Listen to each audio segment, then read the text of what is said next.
तो क्या fringe width directly proportional to wavelength of the light है? पहले तो ये देखते हैं, चलिए चेक करो जरा। तो कॉन्सेप्ट्स को ध्यान रखिए और डरिए मत, बड़ी बड़ी स्टेटमेंट से बिल्कुल डरने की जरूरत नहीं है। इस पर रखेंगे सो डेफिनेटली जो रे है उसका ऑप्टिकल पाथ चेंज हो जाएगा। तो जेईई मेंस 2023 का बढ़िया क्वेश्चन है आपके लिए और यहाँ पर आपको थोड़ा सा सोचना पड़ेगा। नए कॉन्सेप्ट्स को यहाँ पर मैं सिखाने वाला हूँ, तो आपको यहाँ पर ध्यान से देखना है। तो जेईई क्रैक करने के लिए क्या चाहिए? Practice practice practice. जेईई के अनलिमिटेड क्वेश्चंस की practice practice practice.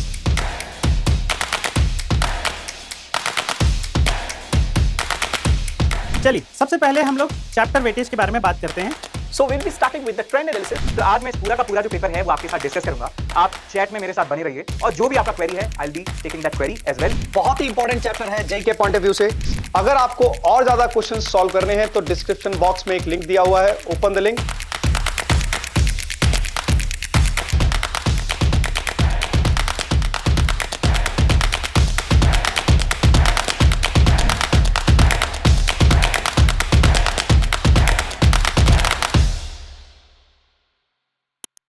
Hello students, welcome to Extramarks JEE channel. So guys, हम लर्न विद प्रैक्टिस सीरीज के एक नए चैप्टर को लेकर आए हैं, दैट इज वेव ऑप्टिक्स। और ये बहुत ही इंटरेस्टिंग और बहुत ही अंडरस्टैंडिंग वाला चैप्टर है। सो यहाँ हम करने क्या वाले हैं, सबसे पहले हम ट्रेंड एनालिसिस करेंगे, फाइंड आउट करेंगे कौन सा मोस्ट इंपॉर्टेंट टॉपिक है इस चैप्टर से, एंड देन हम बेस्ट क्वेश्चंस को प्रैक्टिस करेंगे, जिसमें कुछ प्रीवियस ईयर क्वेश्चंस भी होंगे, कुछ कॉम्पिटेंसी बेस्ड क्वेश्चंस भी होंगे, साथ में कुछ एडवांस क्वेश्चंस भी होंगे गाइस। चलिए देखते हैं कि सबसे पहले trend analysis of wave optics. So इस पूरे चैप्टर को मैंने 3 टॉपिक्स पर डिवाइड किया है। टॉपिक नंबर 1 जिसमें wavefront interference and coherent and incoherent sources पर बेस्ड क्वेश्चंस की बात होगी। Second topic is, let me write here, topic number 1। Topic number 2 Young's double slit experiment, YDSC को रखा है। एंड टॉपिक 3 में हमारे रिमेनिंग टॉपिक्स जिसपे कि डिफ्रैक्शन, पोलराइजेशन ऑफ लाइट आता है, राइट। सो गाइस, अगर आप लास्ट 5 इयर्स का देखें, सो 2025 से लेकर 2021 तक नंबर ऑफ क्वेश्चंस आपको टॉपिक वाइज कुछ ये मिलते हैं। आप चाहे वीडियो को पॉज करके एनालाइज कर सकते हैं, लेकिन मैं आपको एक ब्रीफ आइडिया दे देता हूं कि आप अगर ध्यान से देखो परसेंटेज, दिस रिलेटिव परसेंटेज देखें अगर, सो टॉपिक 2 का सबसे ज्यादा वेटेज है। मतलब वेव ऑप्टिक्स में YDSC double slit, Young's double slit experiment is contributing close to 50% of the questions, है ना। हाफ ऑफ द क्वेश्चंस जो हैं वो इसी से आ रहे हैं, राइट। कहने का मतलब ये हुआ कि अगर 84 क्वेश्चंस लास्ट 5 इयर्स में आए इस चैप्टर से, सो 41 क्वेश्चंस तो एक ही टॉपिक से, दैट इज YDSC। एक टॉपिक, सिंगल टॉपिक। तो आप समझ सकते हो हाईएस्ट चांस, इसको तो आप छोड़ ही नहीं सकते हो। अगर किसी को डिफिकल्ट लगता है, वेव ऑप्टिक्स चैप्टर नहीं समझ में आता, लास्ट डे ऑफ एग्जाम के एक दिन पहले पढ़ रहे हैं, तो आपको क्या करना है, कुछ मत करो, आखिरी दिन से फॉर्मूलाज याद कर लो इसके, राइट। लेकिन इस टॉपिक को तो नहीं छोड़ना है। बाकी टॉपिक्स का क्या करना है, देखिए ध्यान से। Topic 3 that is diffraction and polarisation से हमें 31% ऑफ द क्वेश्चंस मिलते हैं, तो ये सेकंड मोस्ट इंपॉर्टेंट टॉपिक है। देन टॉपिक 1 हमारा लीस्ट इंपॉर्टेंट टॉपिक, लेकिन छोड़ना किसी टॉपिक को नहीं है। तो आज की सीरीज में हम इसी परसेंटेज के बेसिस पर नंबर ऑफ कुछ बेस्ट प्रॉब्लम्स लेकर आए, जिनको हम डिस्कस करेंगे आपके साथ।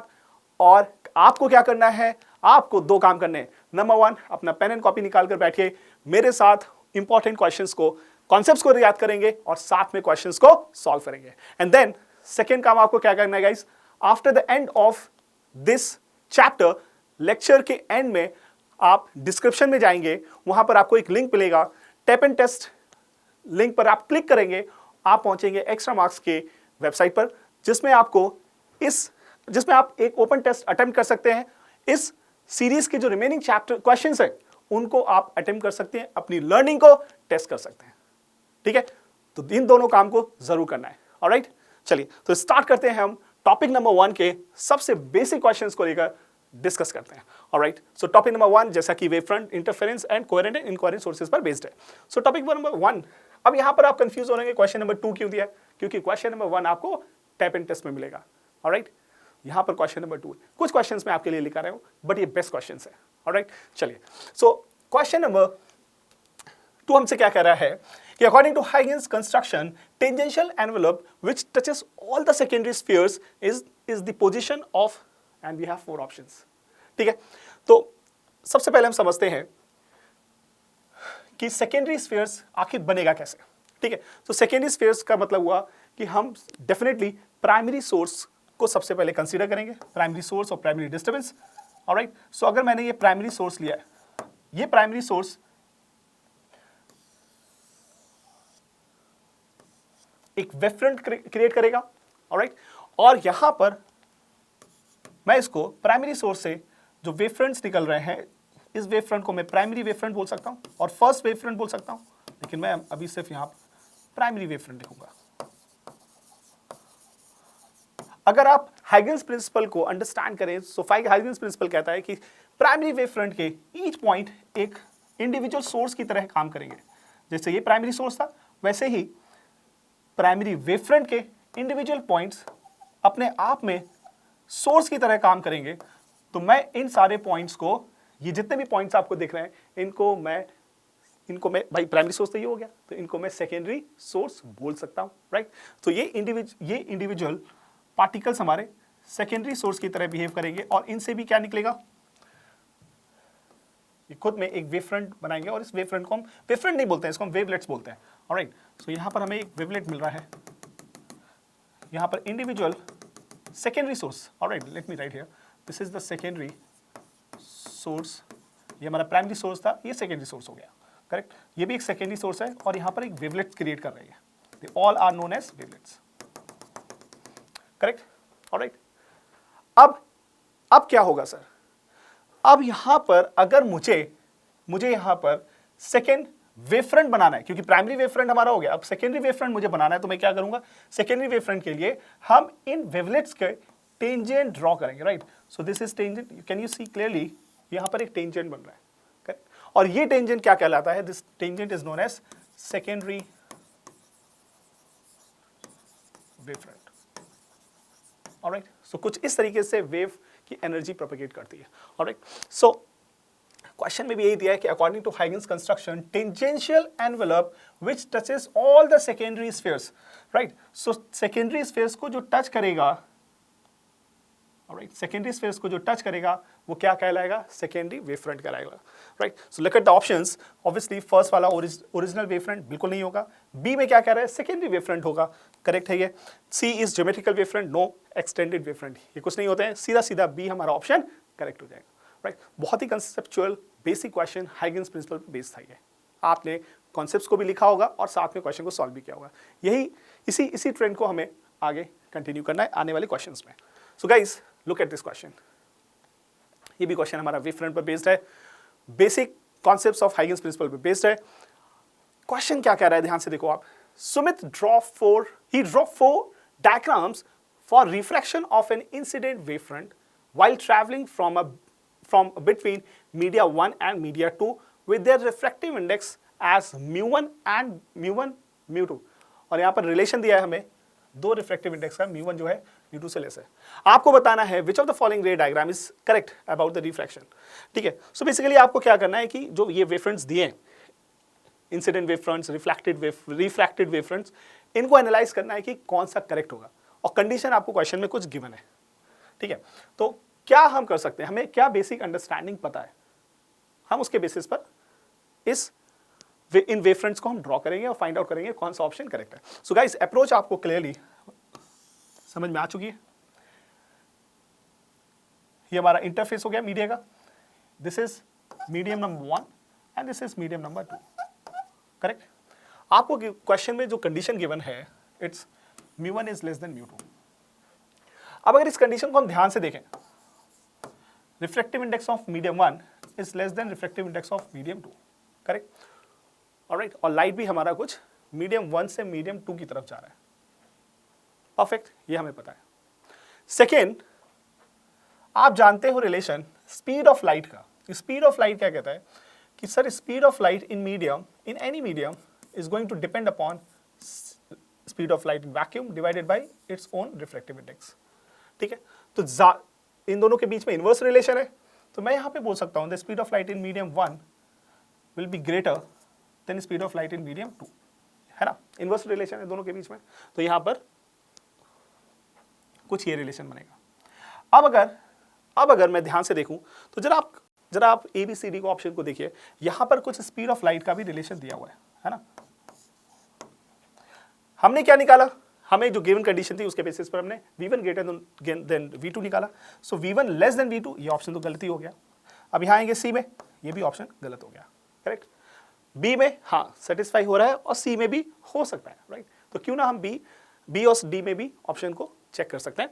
एक तो ये तरीका हो गया। सेकेंड तरीका है कि हम उसको सॉल्व करके निकालते हैं। अब सेकेंड में देखिए क्या कह रहे हैं, नेक्स्ट कंडीशन या नेक्स्ट एनालिसिस हम क्या कर सकते हैं। सो गाइस क्लियरली मैं अगर इंसिडेंट रेज ड्रॉ करूं, ये हमारी इंसिडेंट रेज हो गई, ऑलराइट। यहां पर एंगल ऑफ इंसिडेंस आपको क्लियरली ये आई बोलेगा और ये आई बोलेगा।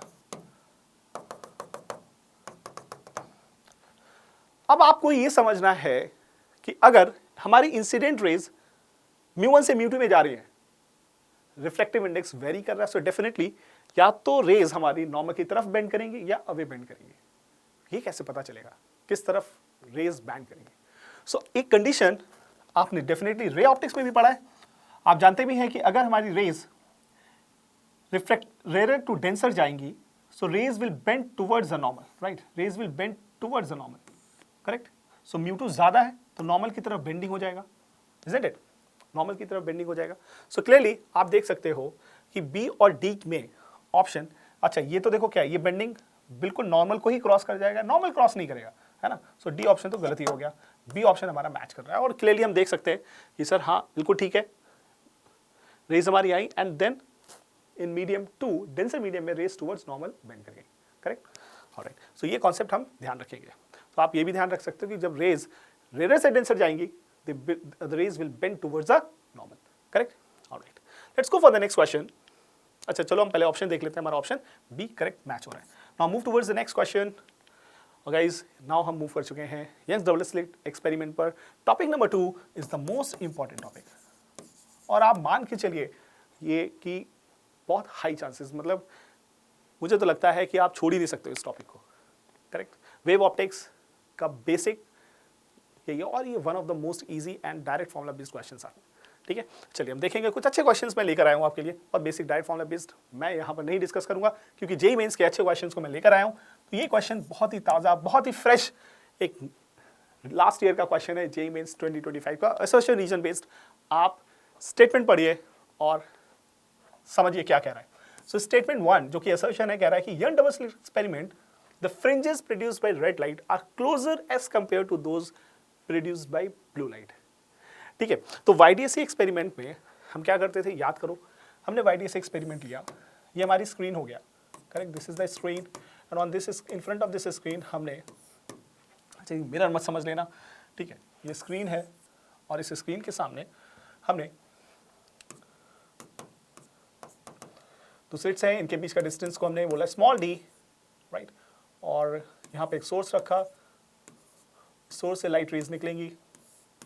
Now these rays will, these two openings, ये दो ओपनिंग कैसे बिहेव करेंगे, इंडिविजुअल सोर्स की तरह, तो इनका इंटरफेरेंस होगा कहीं यहाँ पर, करेक्ट, और इंटरफेरेंस की वजह से आपको ब्राइट और डार्क फ्रिंजेस मिलेंगे, ठीक है। सो यहाँ पर अगर ब्राइट और डार्क फ्रिंज मिलेंगे तो हम कैलकुलेट कर सकते हैं by using this formula that y is equals to n lambda dy t, ठीक है। डार्क फ्रिंज और ब्राइट फ्रिंज हम यहाँ से कैलकुलेट कर सकते हैं, और साथ में ये हमारा ब्राइट फ्रिंज के लिए हो जाएगा, this is central bright fringe. Dark fringe के लिए भी हम फॉर्मूला यूज करेंगे n+1/2 लैम्डा dy t, ठीक है। चलो, तो हमें यहाँ पे बेसिक अंडरस्टैंडिंग मिल चुकी है, ऑलराइट। साथ में एक और फॉर्मूला हम अगर आप याद करें तो हम यहाँ पर फ्रिंज विड्थ की बात करते हैं, ठीक है। तो फ्रिंज विड्थ क्या होता है भाई, अगर यहाँ पर पैटर्न ब्राइट डार्क, मतलब ये बीच में डार्क हो गया, फिर ब्राइट एंड देन ब्राइट और बीच में डार्क, तो ऑब्वियसली गाइज आपसे पूछा जाए कि फ्रिंज विड्थ कितनी होगी, कितने में ब्राइटनेस दिख रही है आपको, करेक्ट। तो उसके लिए आप क्या कर सकते हो, आप दो डार्क के बीच का डिफरेंस ले सकते हैं, दो कंसेक्यूटिव ब्राइट फ्रिंजेस और डार्क फ्रिंजेस के बीच का सेपरेशन लेकर हम फ्रिंज विड्थ कैलकुलेट कर सकते हैं। तो मैं फ्रिंज विड्थ को बीटा से रिप्रेजेंट करता हूँ and this beta is equals to lambda dy dt, ठीक है। तो ये बेसिक फॉर्मूला से इनको हम याद रख सकते हैं, ठीक है। चलिए देखिए, इस क्वेश्चन को हम यूज करेंगे, इस कॉन्सेप्ट को हम यूज करेंगे इस क्वेश्चन को सॉल्व करने में। So in Young's doubles experiment the fringes produced by red light are closer as compare to those produced by blue light. ठीक है, एंड फॉर रीजन क्या कह रहा है, the fringe width is directly proportional to the wavelength of the light. तो क्या fringe width directly proportional to wavelength of the light है? पहले तो ये देखते हैं, चलिए चेक करो जरा, क्या फ्रिंज विद बीटा जो है वो डायरेक्टली प्रोपोर्शनल टू लैम्डा आ रहा है? बिल्कुल आ रहा है ना, लैम्डा के प्रोपोर्शनल आ रहा है। सो ऑप्शन स्टेटमेंट 2 तो हमको बिना देखे सही लग रहा है। ठीक है, अब वो फर्स्ट स्टेटमेंट सही है या नहीं वो हमें चेक करना पड़ेगा। तो कैसे चेक करें? सो गाइस, अगर मान लीजिए मैंने ये आपको स्क्रीन दिया, ये स्क्रीन का साइज है, यहाँ पर फ्रिंजेस पैटर्न बनेंगे, ये डिस्टेंस तो फिक्स होगी ना, ये स्क्रीन है, स्क्रीन का साइज तो फिक्स हो गया।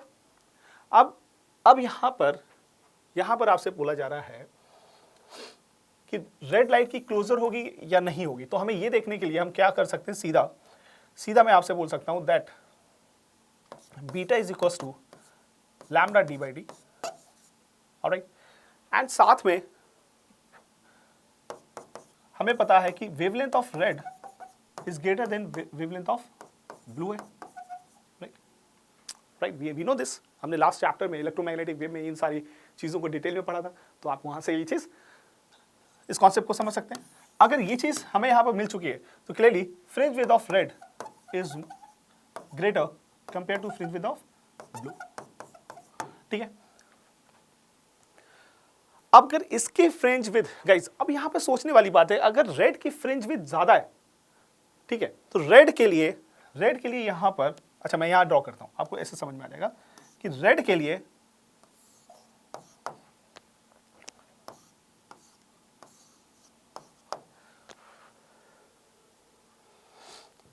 लिए जो फ्रिंजेस बन रही हैं उनका विड्थ ज्यादा है, मतलब यहाँ पर बहुत ब्रॉड सी फ्रिंजेस बनेंगी। करेक्ट, तो सेम लेंथ में सिर्फ आपको ब्रॉडर रेड फ्रिंज मिलेगा। करेक्ट, लेकिन अगर ब्लू की बात करें तो ब्लू का फ्रिंज विड्थ कम है, मतलब ये थिकनेस कम है, तो यहां पर क्लियरली ज्यादा नंबर ऑफ फ्रिंजेस आ सकते हैं, करेक्ट। सो अब आप देखो क्वेश्चन में क्या कह रहा है, the fringes produced by red light are closer as compare to those produced by blue light.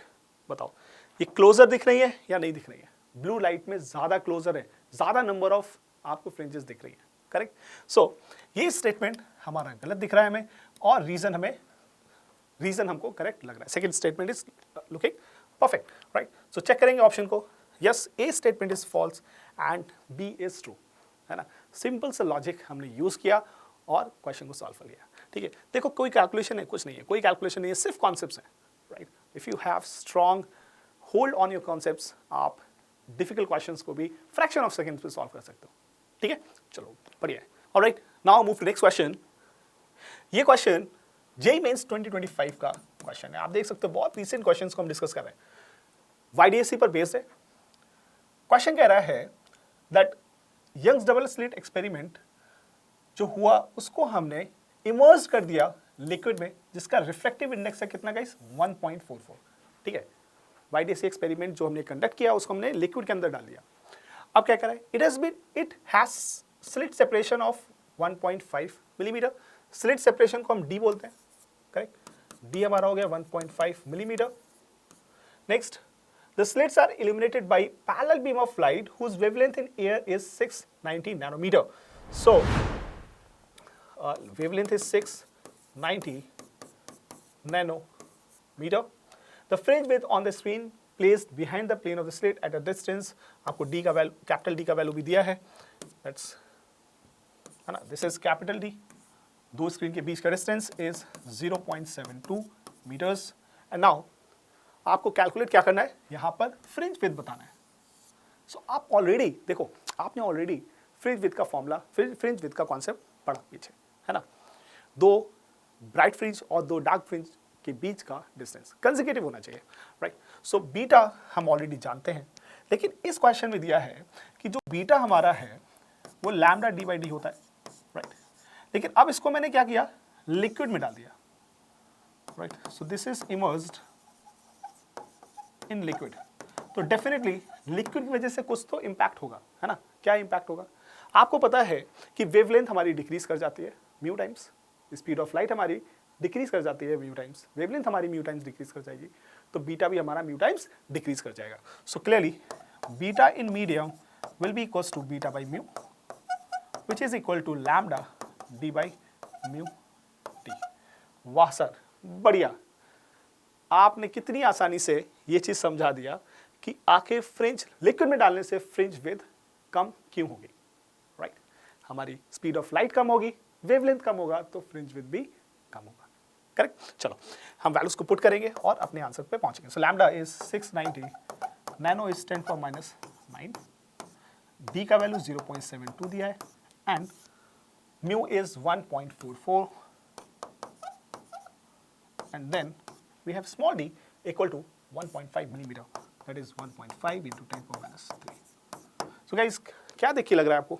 this is सीधा सीधा 2 हो गया and then this is 3 3 2 3 0 and this will be equals to somewhat 230 into 10 to power ऊपर जाएगा -6, right? और check करेंगे हम answer, हमारा क्या ऑप्शन हमें मिलीमीटर्स में दिया हुआ है, सो हम इसको मिलीमीटर में कन्वर्ट करेंगे, it will be 0.230 into 10⁻³ metres और 0.30 मिलीमीटर्स। ऑप्शन चेक करेंगे, यस हमारा ऑप्शन ए 0.23 मिलीमीटर आ रहा है, करेक्ट? सो आप देख सकते हो कितना ईजिली हमने इस लॉजिक को अप्लाई करके अपना आंसर कैलकुलेट किया, करेक्ट? तो आई होप आप कॉन्सेप्ट्स को भी नोट डाउन कर रहे हैं और साथ में मेरे क्वेश्चंस भी सॉल्व कर रहे हैं। सो गाइज मैं एक बहुत ही इंटरेस्टिंग चीज़ आपको बताना चाहता हूँ, एक्स्ट्रा मार्क्स का एक बहुत बढ़िया फीचर्स है। जिन लोगों ने लास्ट लेक्चर्स देखे उनको आइडिया है मैं क्या बोलने जा रहा हूँ, लेकिन जो नए व्यूअर्स हैं मैं उनको बता दूँ गाइज, आपको क्या इस टाइप का क्वेश्चन है, जे मीन्स 2025 का क्वेश्चन आपने सॉल्व करने की कोशिश किया, आपसे नहीं हुआ, आपने मेरे सोल्यूशन को देखा, वीडियो सोल्यूशन देखा और आपको सब कुछ समझ में आ गया। अब आपको अंदर से ईगरनेस हो रही है कि क्यों ना मुझे ऐसा ही क्वेश्चन कोई दे दे, मैं प्रैक्टिस कर सकूं कि जो मैंने सीखा भी सेम क्वेश्चन को सॉल्व करके। ऐसा होना चाहिए, राइट? कि आप सिमिलर क्वेश्चन आपको मिल जाए जिसमें कुछ डेटा थोड़ा सा चेंज हो, है ना, लेकिन जो कॉन्सेप्ट है वो यही अप्लाई हो। तो ऐसे क्वेश्चंस एक्स्ट्रा मार्क्स पोर्टल में आपको मिलते हैं जिनको पावर क्वेश्चंस बोलते हैं। आप एक्स्ट्रा मार्क्स की वेबसाइट में लॉगिन करिए, पावर क्वेश्चंस को ओपन करिए और स्टार्ट करिए सिमिलर क्वेश्चन सॉल्व करने का।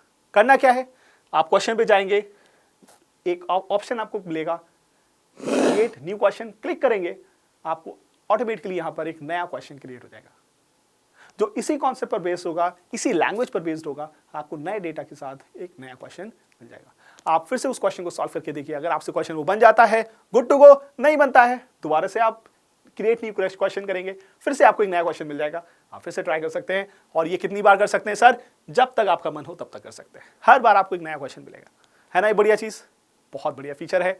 आपको प्रीवियस ईयर क्वेश्चंस को सॉल्व करने के लिए, अपनी एनालिसिस, अपनी प्रॉब्लम सॉल्विंग स्किल्स को बढ़ाने के लिए ये सबसे बेस्ट फीचर है।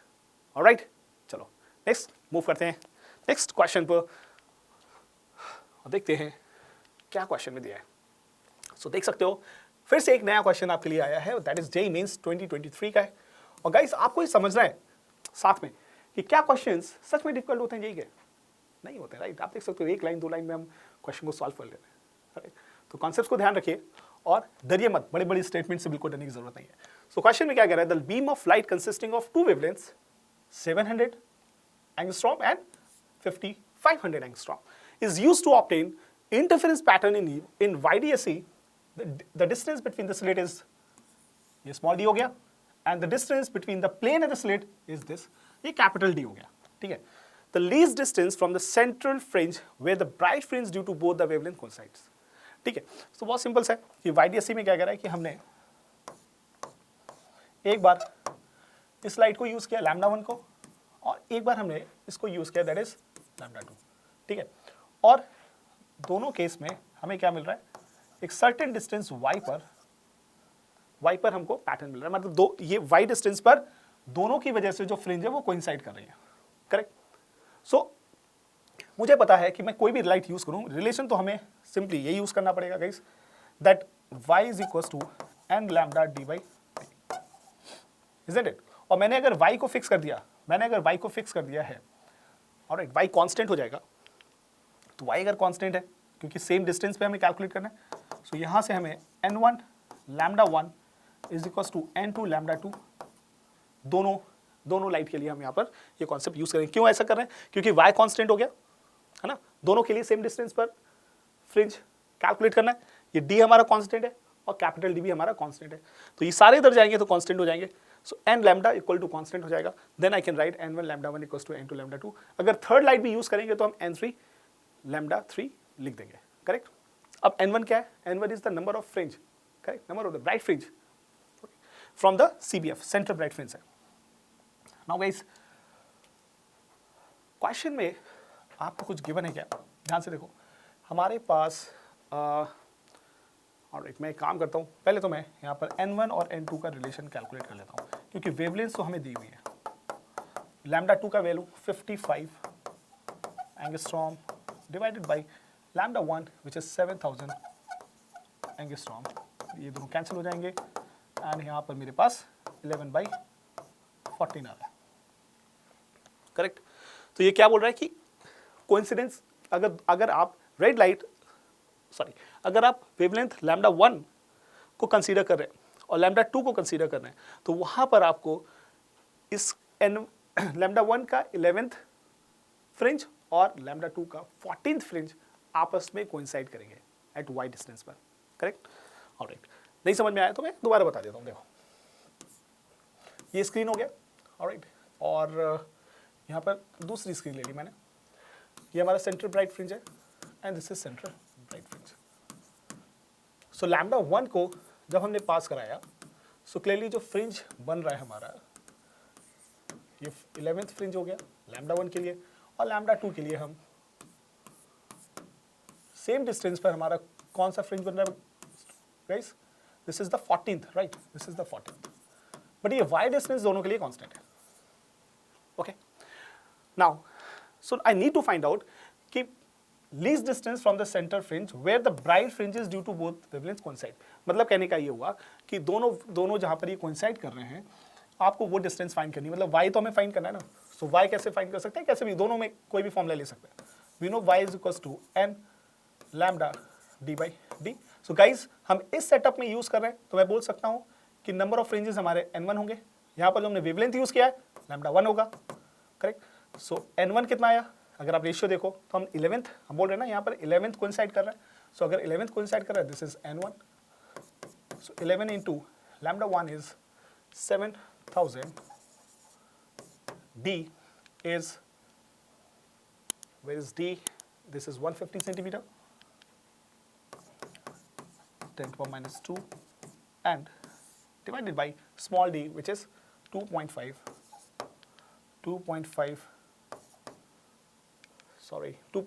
millimeter, 10 to the minus 3, correct। तो इसको हम सॉल्व करेंगे। So if you solve this, you will be getting 462 into 10 to power minus 5 metre, alright.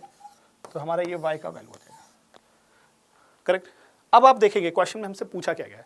Question में हमसे लास्ट में बोला है दैट y का वैल्यू हमने कैलकुलेट कर लिया। Now to find out due to both the wavelength coincide is n into 10 to minus 5। ये क्वेश्चन में ऑलरेडी गिवन है, हमें n का वैल्यू फाइंड करना है, तो हम कंपेयर कर सकते हैं that this is n into 10 to power minus 5 metres. So n का वैल्यू क्लियरली हमें 462 मिल रहा है, ओके। चेक करेंगे, यस, ऑप्शन हमारा आंसर हमारा 462 आ रहा है, ऑलराइट। सो आप देख सकते हो जेईई मेंस 2023 का कितना बढ़िया और अच्छा क्वेश्चन डिजाइन किया। लेवल मैं बोलूँगा ये मीडियम से डिफिकल्ट लेवल का क्वेश्चन है। अगर टाइम के हिसाब से देखें तो ये डिफिकल्ट लेवल का क्वेश्चन है। यहाँ पर आपको दो चीज़ें कैलकुलेट करनी पड़ी, पहले n1 n2, साथ में फिर डिस्टेंस y, ठीक है। तो टाइम टेकिंग क्वेश्चन है, बट कैलकुलेशंस में हमें फास्ट होने की ज़रूरत है। इस साल कैलकुलेटर दिया एनटीए ने, लेकिन उसको फिर एलिमिनेट कर दिया। तो कैलकुलेटर्स पे डिपेंडेंसी नहीं बनानी है, ये सोच के कि नेक्स्ट ईयर हो सकता है। आप अपनी कैलकुलेशंस एबिलिटीज़ को बढ़ाइए, इंक्रीज करिए, मल्टीप्लिकेशन एंड डिवीजन का पर बिल्कुल भी टाइम वेस्ट नहीं करना है, फास्ट करना है, ऑलराइट। चलो मूव करते हैं नेक्स्ट क्वेश्चन पे। बढ़िया क्वेश्चन आपके लिए, अगेन फ्रेश ताज़ा इस साल का जेईई मेंस का 2025 का क्वेश्चन आपके लिए ऑन द टेबल गाइज। ये रहा क्वेश्चन विद ऑप्शंस। पढ़ो क्वेश्चंस और सॉल्व करने की कोशिश करो। आप वीडियो को पॉज कर सकते हैं और क्वेश्चन को पूरा पढ़िए, समझिए क्या कह रहा है और क्या हम इस क्वेश्चन को पीछे जो हमने कॉन्सेप्ट पढ़े उससे सॉल्व कर सकते हैं, बिल्कुल कर सकते हैं आप, ठीक है। आई होप आपने ट्राई कर लिया है। अब मैं आपकी हेल्प करने जा रहा हूं। तो गाइस क्वेश्चन कह रहा है कि in double slit experiment the source is white light, one of the slit is covered by red filter and another by A green filter. एक पे हमने रेड फिल्टर लगा दिया और एक पे हमने ग्रीन फिल्टर लगा दिया। कहने का मतलब ये हुआ कि आप फिल्टर लगा रहे हो, मतलब क्या हुआ कि जो हमारे ये सोर्सेस हैं इनके आगे आपने एक कुछ ऐसा फिल्टर लगा दिया जो कलर ही चेंज कर रहा है लाइट का। मतलब गाइस कलर चेंज होगा तो क्या चेंज होगा आपको पता है? अगर लाइट का कलर ही आप चेंज कर दोगे व्हाइट लाइट की जगह तो वो क्या हो जाएगा? फिल्टर। देखो एक चीज आप ये भी समझ सकते हो कि कलर चेंज कर रहे हो, या आप ये भी बोल सकते हो कि हमने पीछे से तो व्हाइट लाइट दिया था, 7 कलर्स थे, लेकिन आपने कुछ ऐसा लगाया जिससे यहां पर इस फिल्टर ने बाकी सारे कलर्स को एब्जॉर्ब किया, सिर्फ रेड कलर बाहर निकाला और यहां पर जो कलर निकल रहा है दैट इज ग्रीन, ठीक है। और आप जानते हो, आप अच्छे से जानते हो कि दोनों का वेवलेंथ अलग अलग होगा, तो डेफिनेटली ये दोनों जाकर आपस में इंटरफेरेंस करेंगे कहीं। यहां पर क्या आपको इंटरफेरेंस पैटर्न्स मिलेंगे? क्वेश्चन ये है। तो क्या सर ये क्वेश्चन कहां से आप लेकर आए हो? बहुत बेसिक, बहुत कंसेप्चुअल क्वेश्चन है। इंटरफेरेंस पैटर्न्स मिलेंगे या नहीं मिलेंगे? बिल्कुल सही सोच रहे हैं आप, नहीं मिलेगा। क्यों नहीं मिलेगा? क्योंकि YDSC में इंटरफेरेंस का पहला बेसिक कंडीशन ही यही है कि दोनों सोर्सेस कोहेरेंट होना चाहिए, कोहेरेंट होना चाहिए। कोहेरेंट का मतलब दोनों सोर्सेस से जो इंटरफेरेंस के लिए वेव्स निकलेंगे वो कैसे होने चाहिए? उनका वेवलेंथ सेम होना चाहिए। ऑलराइट, सो वेवलेंथ सेम करने के लिए हम क्या करेंगे? वेवलेंथ करने कुछ नहीं कर सकते हम, सिंपल वेवलेंथ दोनों का सेम होना चाहिए। सो हम बोल सकते हैं wavelength of red is greater than wavelength of green. तो ये तो नॉन कोहेरेंट सोर्स हो गया। तो हम बोलेंगे not possible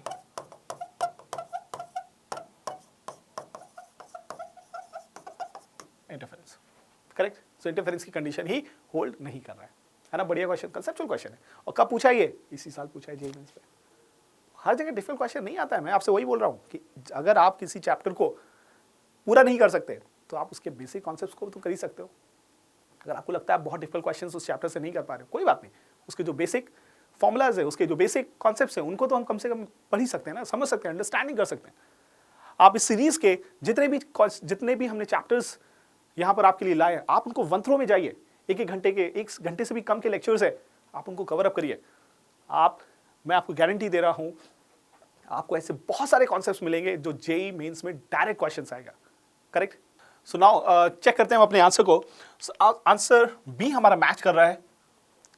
alright, so now move करते हैं नेक्स्ट क्वेश्चन पर।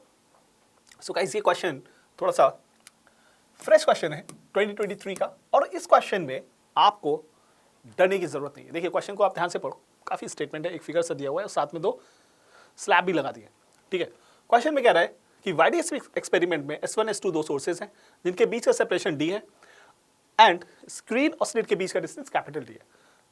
Now if the two transparent slab of equal thickness, ये दोनों ट्रांसपेरेंट स्लैब दोनों का थिकनेस सेम है लेकिन रिफ्रैक्टिव इंडेक्स अलग अलग है, राइट। सो थिकनेस आपको गिवन है 0.1 millimeter and the refractive indexes are 1.5 and 1.55 given है, are introduced in the path of the beam.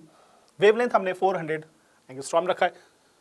अब कह रहा है कि the centre fringe spot will shift bye,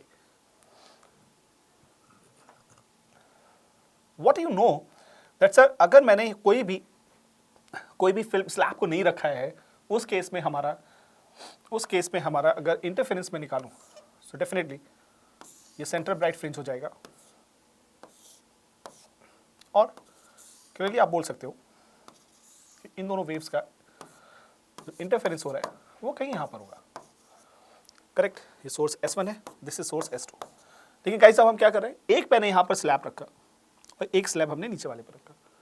जब आप इस स्लैब इस पर रखेंगे सो डेफिनेटली जो रे है उसका ऑप्टिकल पाथ चेंज हो जाएगा, करेक्ट। अब लाइट को दूसरे मीडियम से भी क्रॉस होकर जाना पड़ रहा है, पाथ डिफरेंस वेरी करेगा, है ना। या आप बोल सकते हो कि ऑप्टिकल पाथ जो ओरिजिनल ऑप्टिकल पाथ है उसके कंपैरिजन में ऑप्टिकल पाथ ज्यादा हो जाएगा। करेक्ट। सिमिलरली आपने अगर नीचे वाले में रखा तो यहां पर भी ऑप्टिकल पाथ वेरी करेगा, पाथ डिफरेंस वेरी करेगा, फेज डिफरेंस वेरी करेगा और चीजें बदल जाएंगी, ठीक है। तो पहले के कंपैरिजन में अब फ्रिंजेस मूव करेंगी, राइट। सो पहला वाला स्लैब में फ्रिंजेस हमारी ऊपर तरफ जाने की मूव करेंगी, सेकेंड वाले स्लैब में हम रखेंगे तो फ्रिंजेस नीचे जाने की कोशिश करेंगे। सो गाइस क्लियरली हमें पता है एक चीज कि अगर हमने एक स्लैब को रखा है जिसकी थिकनेस टी है, इसकी वजह और जिसका रिफ्रैक्टिव इंडेक्स म्यू है, इसकी वजह से कितना पाथ डिफरेंस आता है, पाथ डिफरेंस हमारा टी इंटू म्यू माइनस 1, ये हमारा पाथ डिफरेंस आता है, करेक्ट। सो नाउ अगर मुझे एक काम करते हैं, इसको ना मैं आपको, ठीक है, मैं यहां पर फर्स्ट वाले स्लैब से कंपेयर करूं या मैं डायरेक्ट पाथ डिफरेंस निकालता हूं दोनों के इंसर्ट करने से definitely delta x1 minus delta x2 हो जाएगा, करेक्ट। सो डेल्टा x1 का वैल्यू क्या आ जाएगा, t1 mu minus 1 minus t into mu t2 mu minus 1। So guys इसको ब्रैकेट को ओपन करिए आप, t1 mu minus t1 minus t2 mu plus t2। अब आप ध्यान से देखो थिकनेस t1 एंड t2 तो सेम दिया है, ये दोनों वैल्यूज तो सेम है, यानी ये और ये कैंसिल आउट हो गया। हमारे पास t को मैंने कॉमन ले लिया, अंदर म्यू1 माइनस म्यू2 बचा, ये हमारा पाथ डिफरेंस आ गया दोनों स्लैब की वजह से, करेक्ट। दोनों स्लैब की वजह से हमने पाथ डिफरेंस कैलकुलेट कर लिया है। अब आपको क्या चाहिए, आपको शिफ्टिंग बतानी है। तो हम जानते हैं कि शिफ्टिंग और पाथ डिफरेंस का एक हमारे पास और रिलेशन है। So path difference is equal to n times lambda, है ना। कितनी फ्रिंजेस शिफ्ट हो जाएंगी वो हम यहाँ से कैलकुलेट कर सकते हैं, राइट। सो नाउ मैं लिख सकता हूँ that n lambda is equal to हमारा जो पाथ डिफरेंस आया दोनों स्लैब की वजह से, that is t into mu minus या म्यू1 माइनस म्यू2।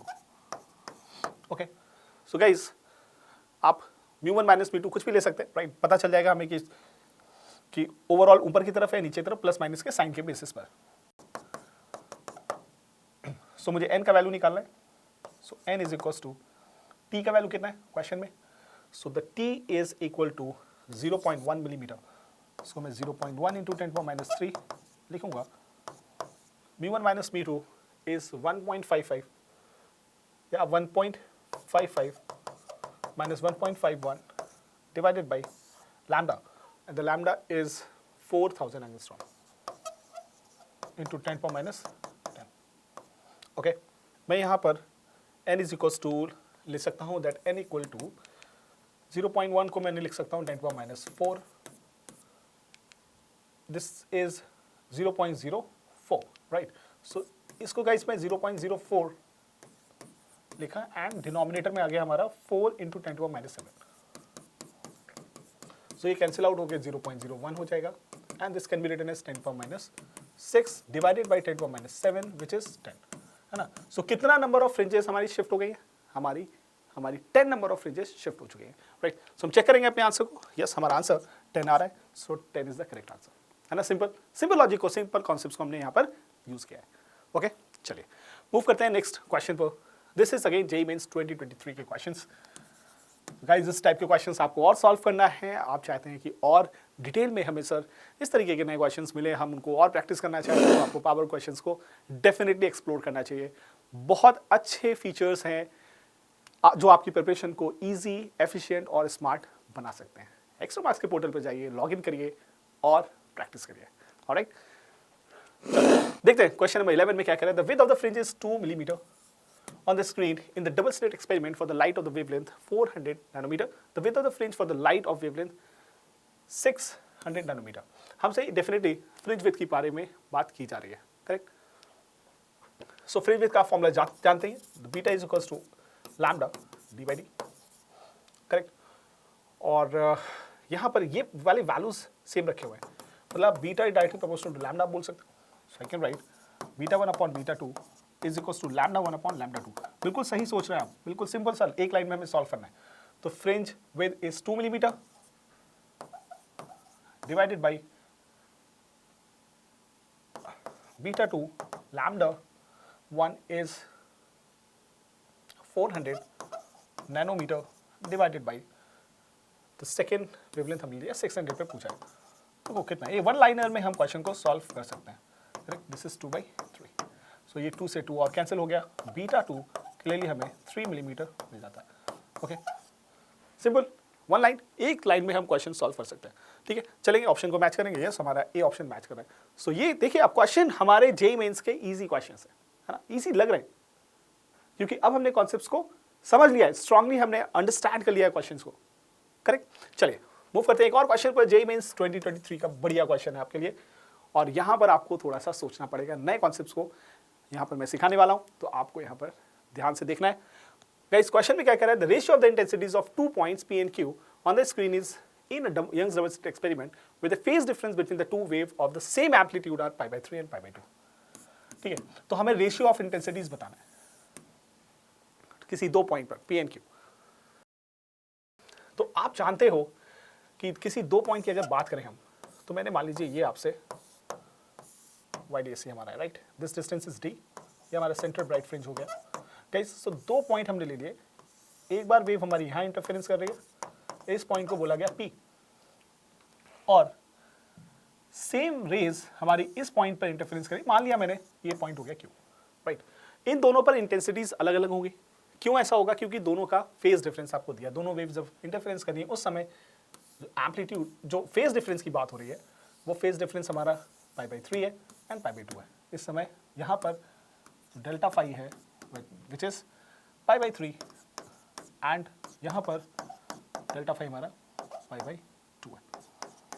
अगर आपने क्वेश्चन को अंडरस्टैंड कर लिया है तो अब आप बहुत इजीली क्वेश्चन सॉल्व कर सकते हो, क्योंकि यहाँ पर रेशियो ऑफ इंटेंसिटीज की बात हो रही है और आप जानते हो कि इंटेंसिटीज को कैसे कैलकुलेट किया जाता है ना, आपने बेसिक फॉर्मूलास पढ़े हुए। सो इंटेंसिटी का रिलेशन अगर किसी एक पॉइंट पर निकालना है हमें, it's equal to 4I0 cos square delta π/2, correct. Alright, so यहाँ आप देख सकते हो इंटेंसिटी और फेज के बीच का रिलेशन, और क्वेश्चन में भी आपको इंटेंसिटी और फेज के बीच का रिलेशन ही पूछा गया है ना। तो बहुत सिंपल है, तो मैं क्या कर सकता हूँ, रेशियोज निकाल लें, तो क्यों ना मैं इन दोनों को डिवाइड कर दूं। मैंने इसको I1 माना, I2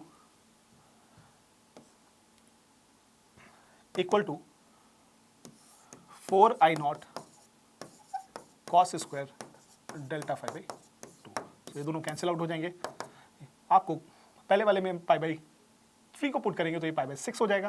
गाइस cos π/6 हमारा π/6 इज 30, cos 30 इज √3/2, स्क्वायर करोगे आप 3/4 हो जाएगा। सो अगर मैंने यहाँ पर π/3 पुट किया, so clearly this will be equals to cos square π/6 divided by, और यहाँ पर मैं नीचे वाला π/2 पुट करूँगा, so this will be equals to cos square π/4, isn't it? So this is π/6 is 3/4 and π/4 को मैं 1 cos π/4 is cos π/4 हमारा 45, cos 45 is 1/√2, इसको आप स्क्वायर करोगे 1/2 हो जाएगा एंड ये दोनों कैंसिल आउट होके 3/2 हो जाएगा। सो क्लियरली मैं बोल सकता हूँ that I1 upon I2 is equal to 3/2। Okay, so now look at the options और चेक करेंगे क्या हमारा आंसर 3/2 मैच कर रहा है। यस, ऑप्शन डी से हमारा आंसर मैच कर रहा है ना, बढ़िया, perfect, simple, one line. Okay, now guys एक नया क्वेश्चन आपके लिए जेईई मेंस का 2025 का क्वेश्चन, और इस क्वेश्चन को मैं डिफिकल्टी लेवल में, डिफिकल्ट लेवल में डालूंगा। क्यों ऐसा कर रहा हूँ?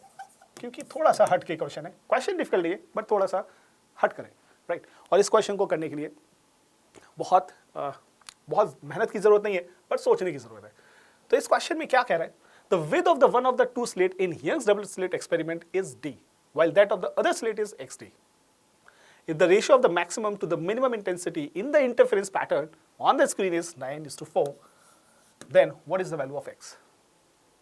Alright, तो आपको क्या बोला गया इस, देखिए ये हमारा क्वेश्चन को समझते हैं। पहले हम क्वेश्चन को समझेंगे फिर क्वेश्चन करेंगे।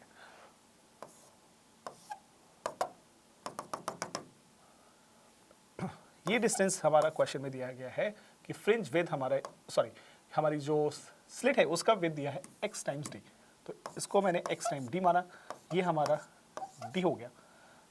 ऑलराइट, और नाउ ये दोनों रेज इंटरफेरेंस करेंगे, आपको इंटेंसिटीज मैक्सिमा और मिनिमा फाइंड आउट करनी है, ठीक है। सो क्लियरली मुझे पता है कि सर अगर मुझे इंटेंसिटीज के मैक्सिमम इंटेंसिटी और मिनिमम इंटेंसिटी कैलकुलेट करना है from using the slits intensities, so clearly मैं लिख सकता हूँ I1 plus root I2 upon root I1 minus root I2, और ये गाइस किसके इक्वल होगा, मैक्सिमम इंटेंसिटी का रेशियो डिवाइडेड बाय मिनिमम का रेशियो, ठीक है। और ऑब्वियसली आपको इसे स्क्वायर करना होगा, करेक्ट। ये रिलेशन हमारे पास है, लेकिन हमारे पास इंटेंसिटीज की कोई भी इंफॉर्मेशन नहीं है, I1 I2 की कोई इंफॉर्मेशन नहीं है, लेकिन ध्यान से देखो आप 9:4 आपको गिवन है, दैट इज दिस वन, है ना, ये relation Imax by Imin। So clearly हम कहीं ना कहीं अपने कॉन्सेप्ट के आसपास ही है।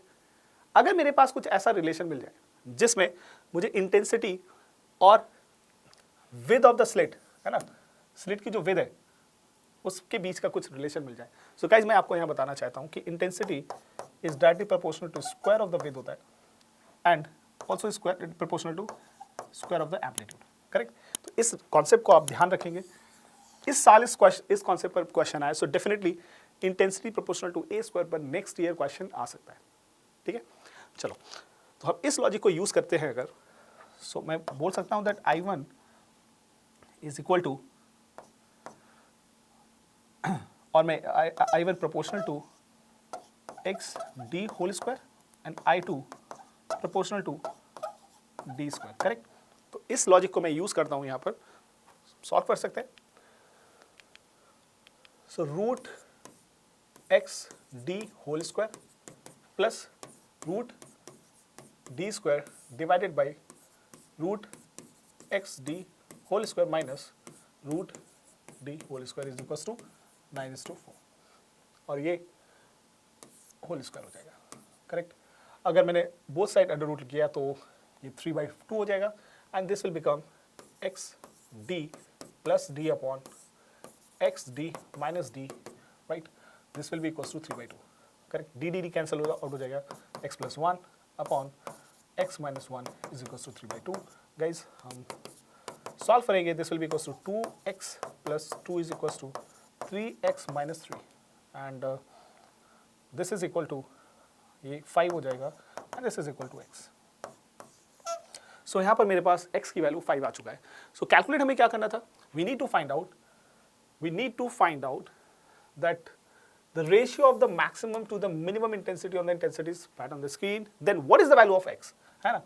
so clearly हमें x ही कैलकुलेट करना था, है ना, और x हमने कैलकुलेट कर लिया। so करेक्ट, हमारा आंसर 5 आना चाहिए। चेक करिए अपने आंसर को, यस हमारा सी ऑप्शन मैच कर रहा है, परफेक्ट, बहुत सिंपल है। चलो सो एक डिफिकल्ट क्वेश्चन को आपने सॉल्व किया, लेकिन यहाँ पर एक नया कॉन्सेप्ट होता है, मैं क्या बोला, लंबा नहीं है क्वेश्चन, लेकिन एक नया कॉन्सेप्ट यहाँ पे यूज हो रहा है, ठीक है। आप इसको याद करिए, डेफिनेटली आपको इस इंटेंसिटी वर्सेज एम्पलीट्यूड के बीच का क्वेश्चन नेक्स्ट टाइम मिल सकता है। चलो वो करते हैं एक और नए क्वेश्चन पर और देखते हैं क्या आपसे पूछा गया।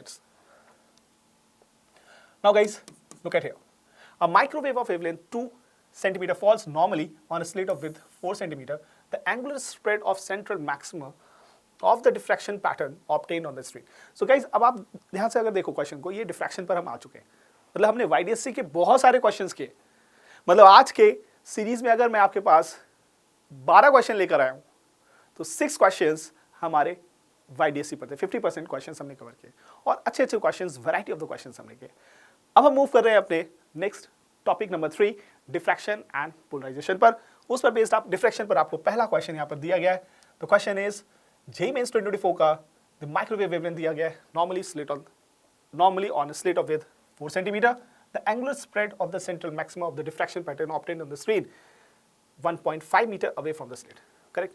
So ये एक स्क्रीन है और हम सिंगल स्लिट की जब बात करते हैं so डेफिनेटली हमको क्या मिलता है, एक सेंट्रल मैक्सिमा मिलता है डिफ्रैक्शन में, करेक्ट। और सेंट्रल मैक्सिमा का अगर मुझे विथ फाइंड करना है, ओके, क्योंकि एंगुलर स्प्रेड की बात हो रही है, एंगुलर स्प्रेड हमारा क्या होता है, एंगुलर स्प्रेड यहाँ इस सेंट्रल मैक्सिमा का एंगुलर स्प्रेड आपको क्या दिख रहा है गाइस, आप देखो ध्यान से,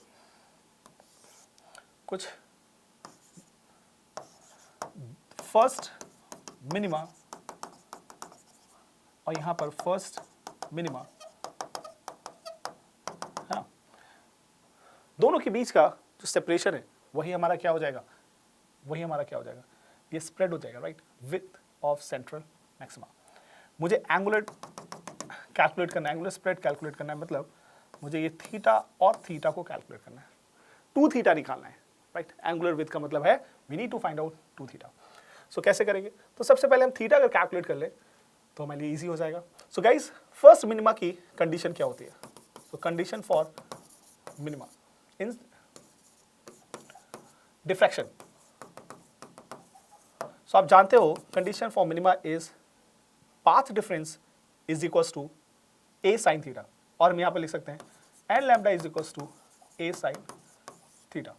सो गाइस, फर्स्ट की बात हो रही है, सो एन का वैल्यू 1 हो जाएगा। लैम्डा हमें क्वेश्चन में ऑलरेडी गिवन है 2 centimeter, 2 × 10⁻³ is equals to the value of a, आपको 4 सेंटीमीटर दिया गया,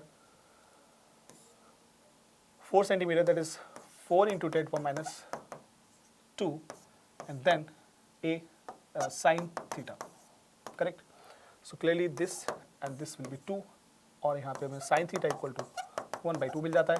आप यहाँ से देख सकते हो थीटा की वैल्यू 30 आएगा, और मुझे निकालना था angular spread, so angular spread was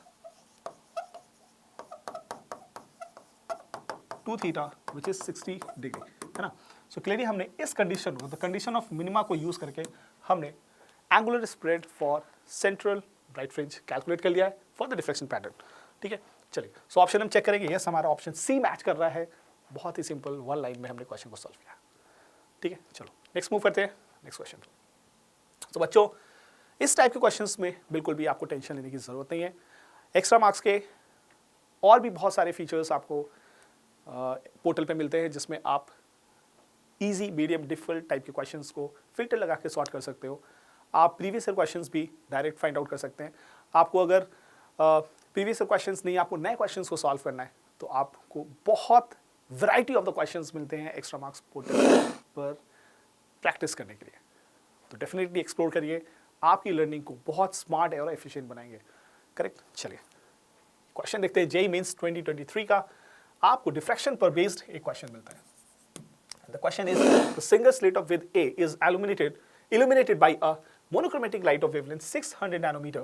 The value A for which first minima appears at theta equal to 30 degree. अब ये क्वेश्चन आप खुद से कर सकते हो। अगर आपने पीछे वाला क्वेश्चन समझ लिया है तो ये क्वेश्चन आप कर सकते हैं। वीडियो पॉज करिए, कंडीशन फॉर फर्स्ट मिनिमा आप जानते हैं, उसको यूज करिए और फाइंड आउट करिए। Quick do this. Alright, I think आपने ट्राई कर लिया होगा। मैं यहाँ पर आपको हेल्प करता हूँ। तो कंडीशन फॉर फर्स्ट मिनिमा और minima is n lambda is equals to a sine theta, correct. तो जो हमने पीछे कंडीशन देखी, मैं उसको यहाँ पर दोबारा से यूज कर रहा हूँ, right. N lambda equals to a sine theta, इसी को यूज करेंगे। सो नाउ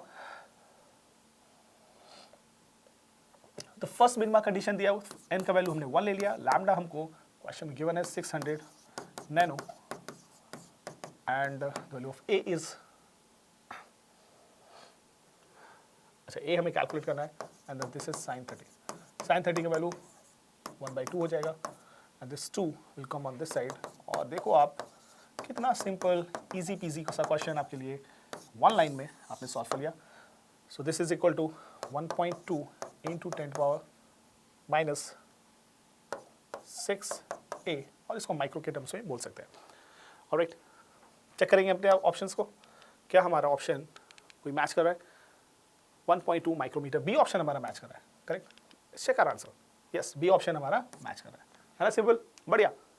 चलो अब देखते हैं क्वेश्चन आपको एक नए कॉन्सेप्ट पर, दैट इज ब्रिस्टर एंगल।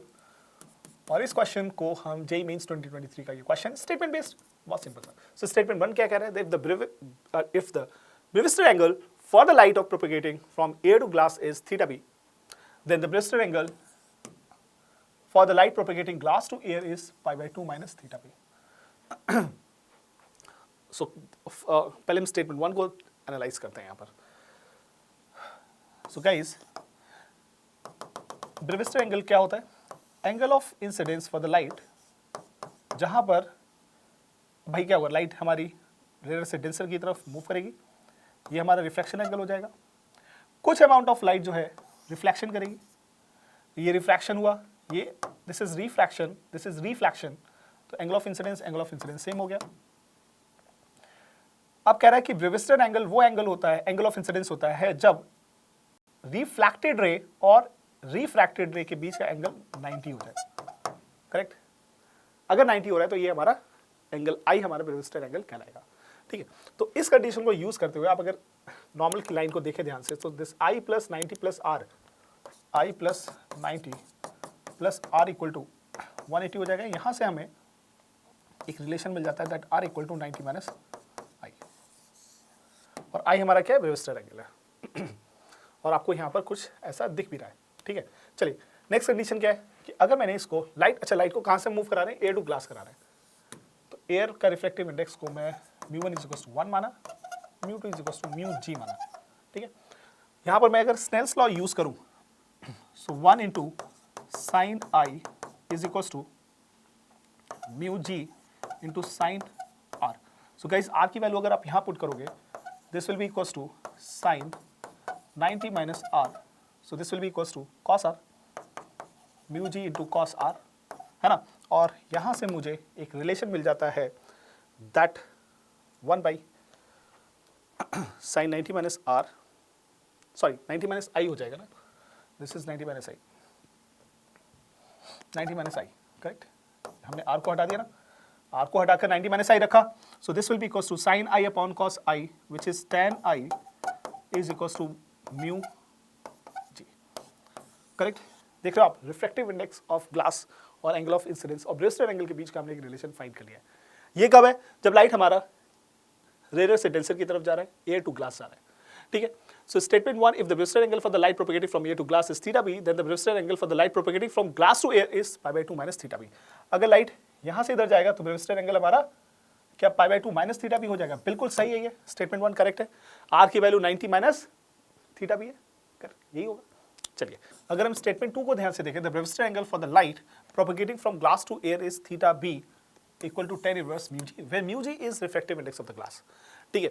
सो इस केस में देखो क्या होगा कि अगर लाइट हमारी ग्लास से एयर की तरफ जा रही है, राइट, उस केस में हमारा एंगल ऑफ इंसिडेंस क्या हो जाएगा, ध्यान से देखो, तो ये हमारा एंगल ऑफ इंसिडेंस हो जाएगा, मतलब फिलहाल तो आ रही है, इसको मैंने क्या बोला, आई बोला, which is equal to Brewster angle theta B, right. So इस केस में गाइस जो हमने रिलेशन निकाला है tan i is equal to mu g, correct.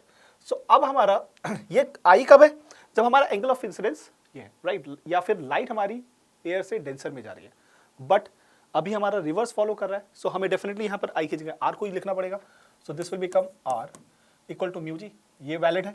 लेकिन यहाँ एक प्रॉब्लम है कि क्वेश्चन में जो स्टेटमेंट दिया है वो हमें tan इनवर्स थीटा के टर्म्स में निकालना है, थीटा बी के टर्म्स में निकालना है। और क्लियरली हम यहाँ देख सकते हैं that r equal to 90 minus i हमने पहले कैलकुलेट किया था। So r is equal to 90 minus i, और आई हमारा एंगल ऑफ ब्रेविस्टन है, दैट इज 90 माइनस, और थीटा बी है हमारा, करेक्ट, थीटा बी है हमारा। सो थीटा बी को मैं यहाँ पुट करता हूँ अगर, so this will be equal to tan 90 minus theta B is equal to mu g, और क्लियरली हमें यहाँ पर कॉट के टर्म्स में रिलेशन मिल रहा है।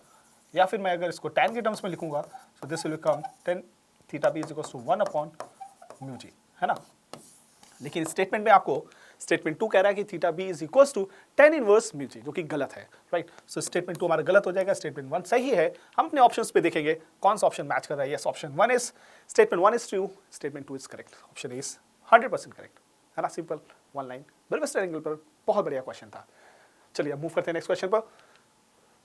This question is based on JEE means 2023 का क्वेश्चन है, पोलराइजेशन पर बेस्ड ये क्वेश्चन है, और मुझे लगता है ये one of the best question है।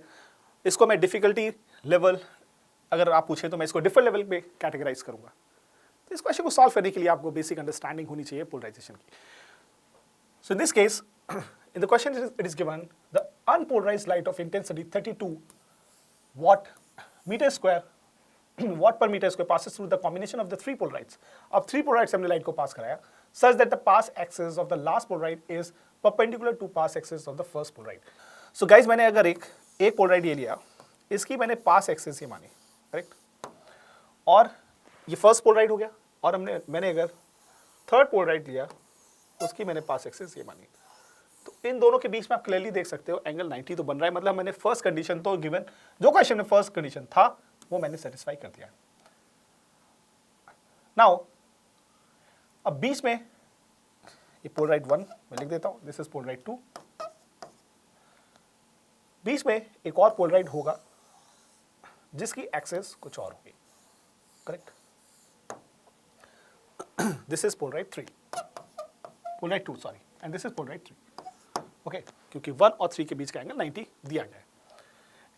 Next is if intensity of the emerging light is 3 watt per metre square, यहां से जो लाइट निकल रहा है उसका इंटेंसिटी हमें गिवन है that I3 is equal to 3 watt per meter square.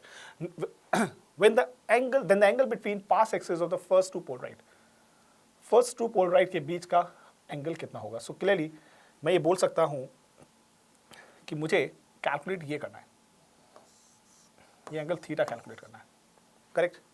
Theta कैसे कैलकुलेट किया जाए? सो गाइस यहाँ पर मैं अगर इस लाइट को अनपोलराइज लाइट मैंने माना जिसपे इलेक्ट्रिक फील्ड ऑल डायरेक्शंस में वाइब्रेट कर रहे हैं, इसका इंटेंसिटी माना आई नॉट। सो आपको पता है कि पोलराइड 1 से जब लाइट निकलेगा बाहर उस समय मैंने बोला इसकी इंटेंसिटी I1 है, और ये लाइट सिर्फ इस एक्सिस में वाइब्रेट कर, मतलब इलेक्ट्रिक फील्ड सिर्फ ये वाला बचेगा, बाकी इलेक्ट्रिक फील्ड एब्जॉर्ब हो जाएंगे। सो डेफिनेटली इस I1 का इंटेंसिटी I0/2 के इक्वल आएगा, करेक्ट, ये हमें पता है। लेकिन नाउ अब आप देख सकते हो कि जब सेम लाइट सेकेंड पोलराइड से पास होगी, नाउ द पाथ एक्सिस आपको जो गिवन है that's in different angle theta से। सो इन दैट केस लाइट के वाइब्रेशंस और इलेक्ट्रिक फील्ड के वाइब्रेशंस कुछ इस डायरेक्शन में हो जाएंगे, इसके पैरेलल हो जाएंगे, और आपको बोल सकते हो कि इस टाइम इंटेंसिटी हमारी I2 हो जाएगी। सो गाइस अगर आपसे पूछूं कि हमारे पास I2 की वैल्यू किसके इक्वल होगा, सो आप जानते हो relation I2 is equal to I1 cos square theta के इक्वल, राइट। ये रिलेशन हमें पता होना चाहिए। नेक्स्ट, सेम लाइट जब थर्ड पोलराइड से पास होगी, अब आप देख सकते हो कि ये जो एंगल है, करेक्ट भाई, लाइट का एक्सिस इस पोलराइड के लिए ये वाला है, करेक्ट। तो दोनों के बीच का path axis and electric field vibration के बीच का एंगल ये कितना है? सो गाइस क्लियरली आप देख सकते हो ये एंगल अगर मैंने थीटा माना, so this angle will be, ये दोनों पैरेलल है, right. So this will be 90 minus theta. So मैं बोल सकता हूँ यहाँ पर this is 90 minus theta, isn't it? So I3 का वैल्यू आप क्या लिखोगे? सो I3 will be equals to I2, same logic हम यूज करेंगे यहाँ पर, I2 cos square 90 minus theta, ठीक है। This will be equals to 90 minus theta. Now I3 का वैल्यू क्वेश्चन में ऑलरेडी गिवन है आपको। सो I3 इज, मैं अगर इसको यूज करता हूँ सो मैं लिख सकता हूँ that I3 is equals to I2 cos square 90 minus theta, this is equal to, अच्छा I2 की वैल्यू क्या गिवन है आपको guys? I2 is I1 cos square theta, I2 is I1 cos square theta, correct. And now this cos square 90 minus theta will be sin square theta, right. Now आपको एक चीज और पता है, I1 की वैल्यू और I0 के बीच का रिलेशन क्लियरली हमें I0/2, और देखो मैं इसको क्या लिख सकता हूँ, मैं न्यूमरेटर और डिनोमिनेटर दोनों में 2 और 2 से मल्टीप्लाई किया तो यहाँ पर ये हो जाएगा 2 cos theta sin theta whole square divide by 4, है ना। तो हमें 4 से मल्टीप्लाई और डिवाइड करना पड़ेगा। नाउ आप देख सकते हो एक रिलेशन हमें मिल रहा है साइन के टर्म में, 2 sin theta cos theta equals to sin 2 theta, है ना। सो हम इसको यहाँ पे यूज करेंगे, this is I0/8 into and this is sin 2 theta whole square. Alright guys, so I3 का वैल्यू हमको कितना दिया है? I3 is given as 3 watt per metre square, और I0 का वैल्यू हमको क्वेश्चन में 32 गिवन है। सो मैं इसको यहाँ पर रिप्लेस कर देता हूँ 32 से। अब आप एक चीज देख सकते हैं कि डिनोमिनेटर में हमारे पास यहाँ 4 भी था, right. So this will be equals to 8 4 जा 32 and this will be equals to 3/4, ये 3/4 हो जाएगा। सो अंडर रूट लिखे हैं both side, so that will be equals to 3/√3/2 is equal to sine 2 theta.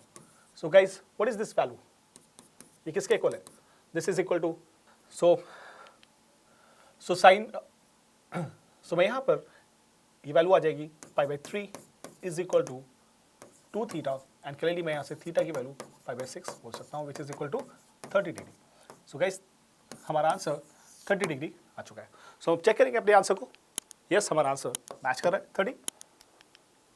So with this हम आज का session conclude करते हैं। बहुत ही इंटरेस्टिंग, बहुत ही इंपॉर्टेंट कॉन्सेप्ट्स को हमने लर्न किया है गाइस। आप अपनी लर्निंग को अब टेस्ट करने का टाइम आ चुका है। डिस्क्रिप्शन में जाइए, टैप एंड टेस्ट की लिंक अवेलेबल है, उस पर क्लिक करिए और अपनी लर्निंग को टेस्ट करिए। एक्स्ट्रा मार्क्स के अमेजिंग फीचर्स को भी एक्सप्लोर करना ना भूलिए।